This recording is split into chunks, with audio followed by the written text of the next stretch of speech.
Надлежниот обвинител потенцира дека донесената одлука е самостојна и ги демантира сите наводи за какви било влијание врз донесувањето на одлуката. Дотолку повеќе што јавниот обвинител Јован Илиевски, кој му е непосредно предпоставен, е и формално иземен од постапувањето по овој предмет, како и по предметите поврзани со актуелните случувања, и по истите нема преземено никакви действија, така што ниту тој, ниту пак повисоките јавни обвинители не се вклучени во постапувањето по споменатите предмети.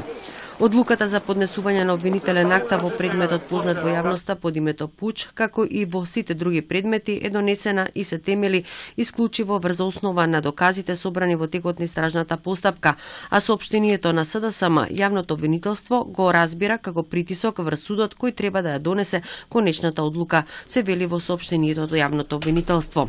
Од Социјалдемократскиот сојуз на Македонија пак велат дека јавното обвинителство нема аргументи. Република Македонија сега е прва држава во светот каде што има обвинение за пуч, без при тоа во таквиот наводен пуч да има каква било инволвираност на вооружени структури од полицијата и од МВР и АРМ. Порачуваме дека јавното обвинителство е должно да постапува согласно законите во Република Македонија, а не по нарачки на тесна група на власт на чело со Никола Груевски, која што работела на уривање на уставниот поредок на државата и правила злодела врз граѓаните на Македонија, се вели во писмената реакција на СДСМ.